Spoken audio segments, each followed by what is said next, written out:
7 candidates took the stage this week at the 6th Democratic primary debate in Los Angeles. It was the first debate since President Trump's impeachment and the last before the election year. But the candidates were quick to pivot to the issues voters tell them are most important. Laura Podesta has more on their messaging. The 7 Democrats were less focused on the impeachment of President Trump. It is up to us in 2020. And more concerned with issues like health care. We need a progressive agenda.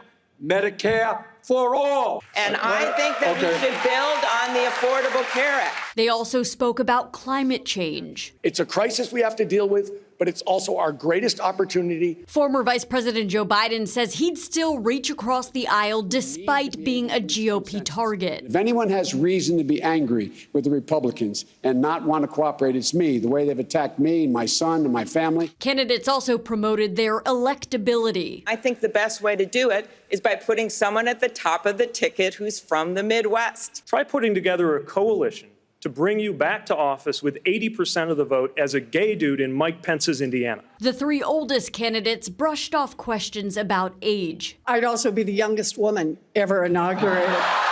The more progressive Democrats took aim at their opponents' fundraising. He's received contributions from 44 billionaires. Billionaires in wine caves should not pick the next president. Businessman Andrew Yang said it was both an honor and disappointment to be the only minority on stage last night. You know what you need to donate to political campaigns? Disposable income. Yang says his freedom dividend of $1,000 a month to all Americans would lead to more diversity in future elections. Laura Podesta, CBS News. Well, for the latest on the 2020 race, I want to bring in Sarah Ewall-Wice. She's an associate producer for the CBS News political unit. So, Sarah, tell me, what impact do you think this is going to have on the debate?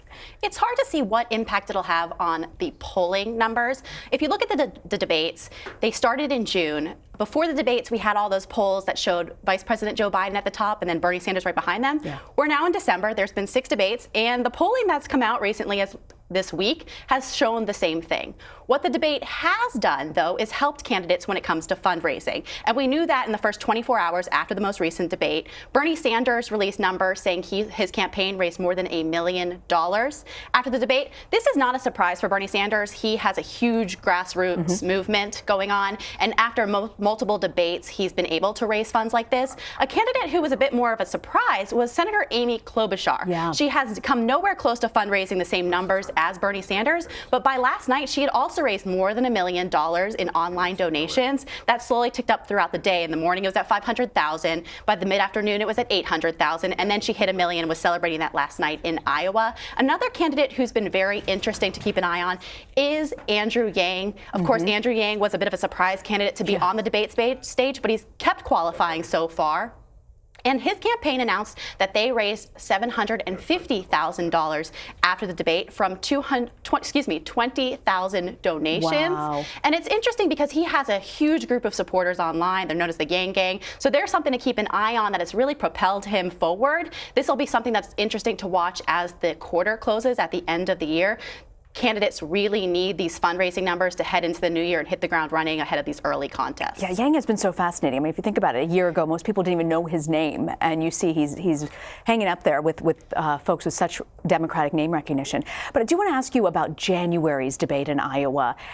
The criteria is out. What do we know about this, and who's qualified so far? So there's been some criticism of how the DNC has been doing these debate qualifications, and there was questions on whether they would continue the same thresholds that they have been using for the past debates heading into 2020. And the answer is, at least for this first debate in January in Des Moines, Iowa, yes. So they released the criteria for that debate only so far. We know of 3 other debates taking place in early states in early 2020, which we don't know the criteria for. But for this particular debate, there will be a polling threshold, which will be 5% in 4 polls, or 7% in 2 early state polls from a list of polls that they've released. There will also be the same donor threshold that has been something that candidates have had to reach for every single debate so far, except this time it's going to tick up again. It'll be 225,000 unique donors, up from 200,000 for the December debate. So candidates really need to hit the ground running to reach these goals ahead of January 10th is when they have to qualify. So what does this mean for the candidates? Who do you think will qualify? Who do you think might not be able to make it? So based on these numbers so far, we know that 5 candidates have qualified as of now. 7 total qualified for the debate this past week. So it'll be interesting to see, but we know that Joe Biden has qualified. We know Pete Buttigieg has qualified. Bernie Sanders has qualified.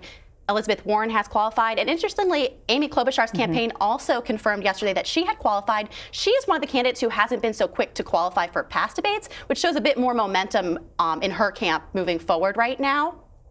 You know, it's interesting because she had such a great night. It just shows you when, having a great night can really make a difference in this point in the game for fundraising and for just people paying attention. Yeah, and it's interesting because she actually had the second most speaking time in that last debate behind Senator Bernie Sanders. They both announced their big fundraising numbers post-debate. And the one candidate I think is also interesting who has not actually qualified yet, but is, when you look at these qualifications, is Mike Bloomberg.